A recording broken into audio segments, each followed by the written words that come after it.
Okay, so it's taking a while for the preview to come up.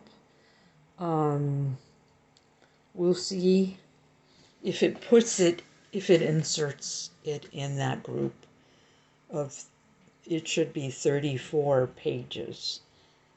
And I'll just save it and go and see if that works. Okay, there's page 23 that I was missing. Um, it it looks good.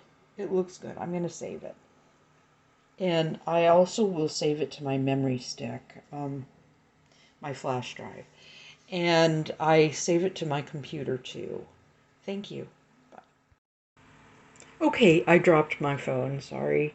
Um, so I saved it and it ended up at the bottom of this queue. It ended up as the last page and it said drag and drop it.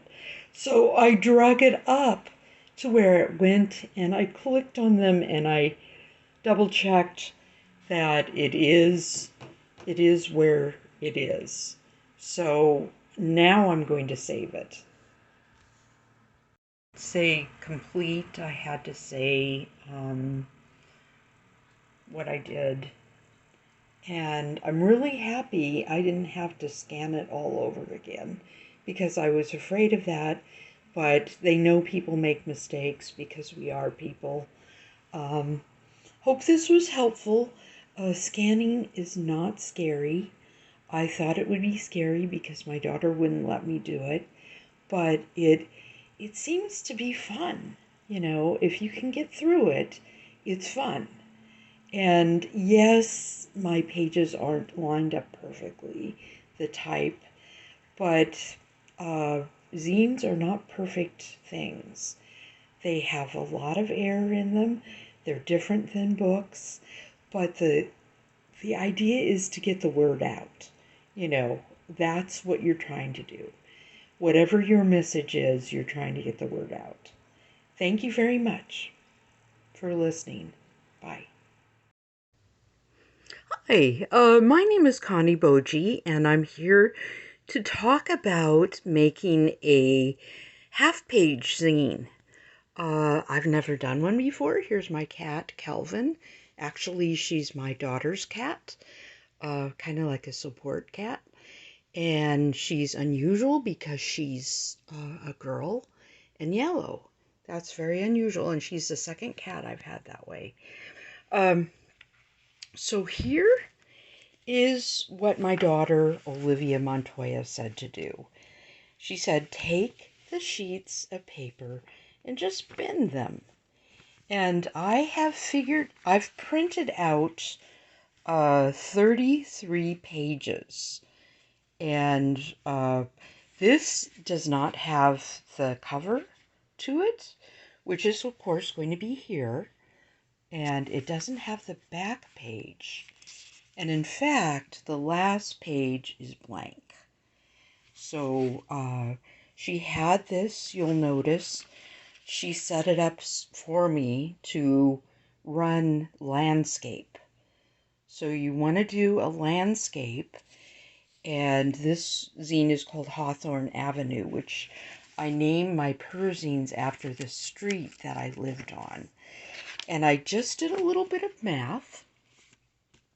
So half-page zine, so there's 66 pages of this. So you would call them half pages, but they really are pages. So I did not count the front or back cover. So that's 68 altogether if you add those two. That makes 68.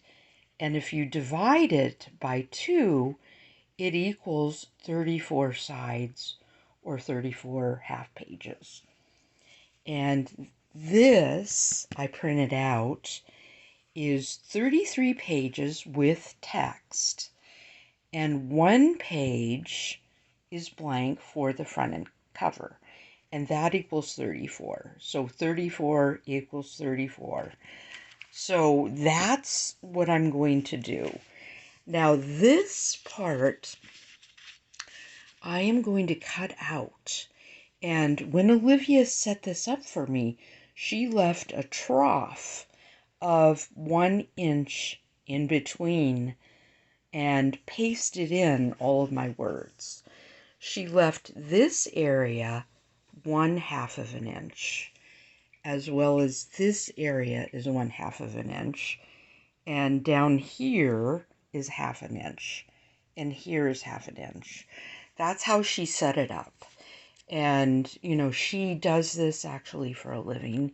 She lays out newspaper text and ads. She works for our local newspaper as her paid job. So she's quite, you know, comfortable doing this. And she has helped me set up zines. And I was going to make a, you're going to laugh, but I was going to make a 1-page zine. And she said, oh no, it's got to be a 1/2 page. And I've never done a 1/2 page, but I'm starting. So I will cut these out page by page. And she said, all you do is start gluing them in order in this. And this is actually going to be a template. I don't have to go through it and mark where the center is. All I did was fold it.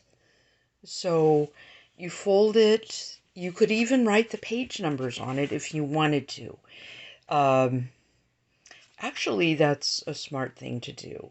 But when this, I will do that. When this gets done and scanned, it will have, you know, it will have out of order pages on it.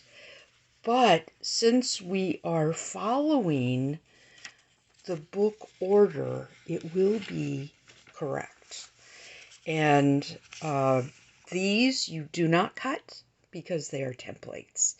And we scan this when it's done. And I have to come up with a picture. I have to come up with a back picture. And I also, somewhere in this book, need one other picture or text or something. Something has to be in there to, oh, look, she's really, that's Kelvin. She's very attentive to cleaning herself. That's like her favorite activity.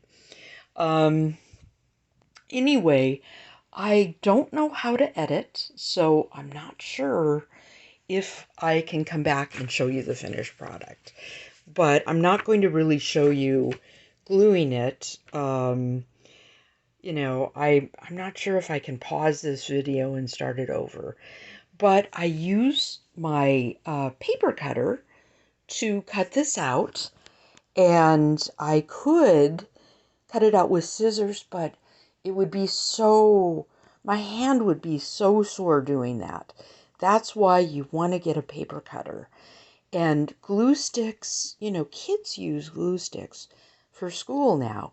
They're purple and then they dry clear. It's great. I try to use a piece of cardboard under what I am gluing. And that way the glue stick gets on the cardboard when you go, say you flip this over and you glue stick on here, and some of it goes outside the area. And I like to use, a couple pieces of bigger cardboard, and I let one dry while I'm using the other one. And I hope this was helpful, and I will try to add more at the end. Thank you very much. Bye. Okay, hi again. Connie Boji here. This is where my paper cutter is, and you can see that I've cut off a lot of the margin that's on the floor, and I have numbered the pages. And here's the cardboard that I use to put the glue on the back. I put it there, and it turns out to be like this color. and that's okay because it will dry. Here are some of the pages that I have done. They don't necessarily stick the greatest, but all you have to worry about is scanning it. So the pages do have a tendency to stick together. And you notice that I didn't get it to the edge. You want to avoid getting things at the edge because when they scan or when they print, it may not work. So be careful. Just print it, trim it so you don't have to use so much glue, and then paste it. Okay, I'll add more later. I just wanted to say one thing about using cardboard instead of the table surface. Well, first off, it's easier to clean since you don't have to clean it off the table. And the second thing is that the glue stick leaves, because it's cardboard, it leaves these wonderful marks on it where you have this ribbing from the cardboard, which may use less glue stick. Here's the glue stick. As you see, it's all purple inside. And it works really great.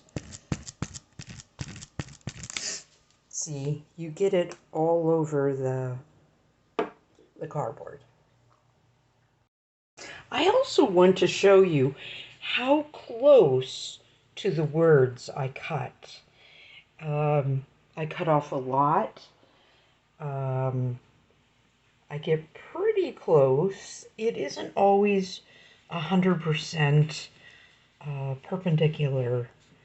Sometimes it's a little off, but you try to line it up when you are pasting it down. And you allow yourself some border in everywhere. And I did number this like I said I was going to. And you just follow that order. Here's my copy sheets. I printed out. I put one in and I line it up. See, I can see the words in there. And this second one, I'm going to put on this chair. And that way, I keep the order. I paste the first one down on this page. And then the second one will go on the chair. Then I'll remember to trim it later and paste it on this page. That way, I don't have to worry about my pages being out of order. I hope that makes sense. Hey, hi again. This is my completed template, and I wasn't able to put things on the back because I made a mistake and skipped 2 pages, so I just put that, I put my seal on there, which is a minimized poem of mine, and it's of a suitcase, and the poem is about a suitcase. And so I just put the necessary information here. I look through my photos that, oddly enough, my sister sent me, and here is a picture of the house. You can get it like this, where we lived on Hawthorne Avenue. And so it all worked out. These are templates, and these have to be singly scanned. Starting, okay, let me find the center, and I'll show you. You flip it over, and this would be the first page, but I guess you could do it opposite. See, they're going to stick together a little bit, and this page would be the first one to scan, then this one, the second one, and so forth. And you'll find that there's a certain way to scan them where you don't have to flip them back. Sometimes they go upside down, and you can flip them on the scanner, on the program on your computer for the scanner. And my scanner is an HP. I may have, no, I don't have anything in there. The scanner program is on my computer. So I'm going to do that another day because it's late. Thank you very much. Bye. Oh, so I left these to dry overnight, the templates. Remember, I had them folded, and while I was putting them together, which is what Olivia told me to do, and they are in page order. I did number the pages because this is the first time I'm doing a half-size zine. And so when I scan them this morning, they will go in to the scanner like this. See, there's going to be that 1-inch channel in the middle, and roughly, it looks less on some of them, roughly half an inch around the borders. Sometimes the words didn't fill it totally. So this part will be the middle. The back part is always the middle. And these, I honestly don't need to do anything to them when they're scanned and made into a PDF. And put on my, I call it a memory stick. I'm sorry. That's just what I call it. A flash drive. When I put it on a flash drive, I take it to the printing center and print it with the flash drive in the machine. And you want to, as far as I know, print this on the long edge. I'll have to ask Olivia about that. What you want to do always is just print one zine first, and one copy of a zine first, and see if it is what you think it is. That way you don't waste a lot of money. And if something goes wrong, you know, they will print it for you, and behind the counter.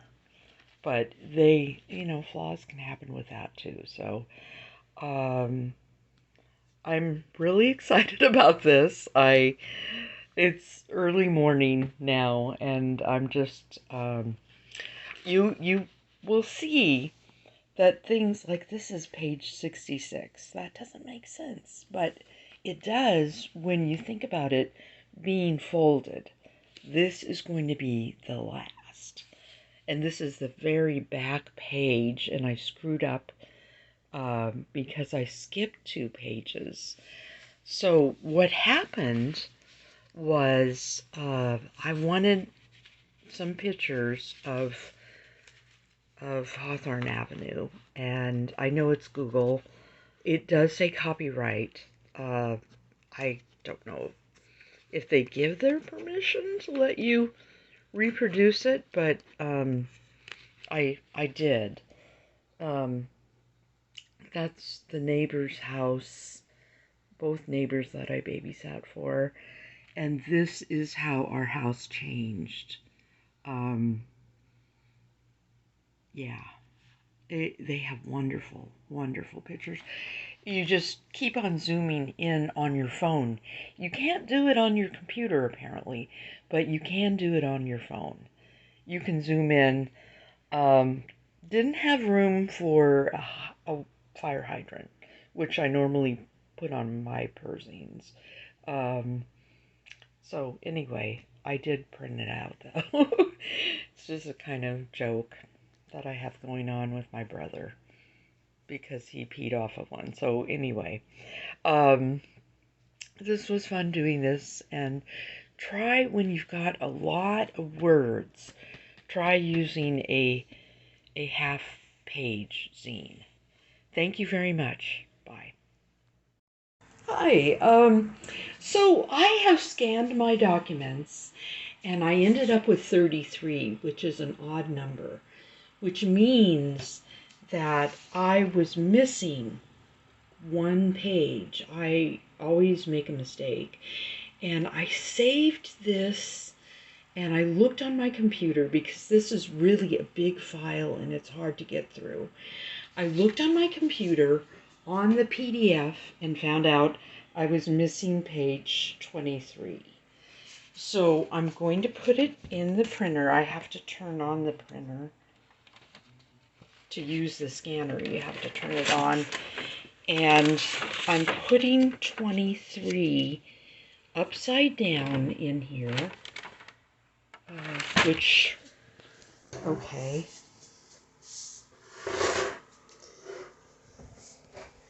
And I'm going to try, I've never done this before, I'm going to add a page after 22. So let's see if that works. Scan it so I don't have to scan it all over again.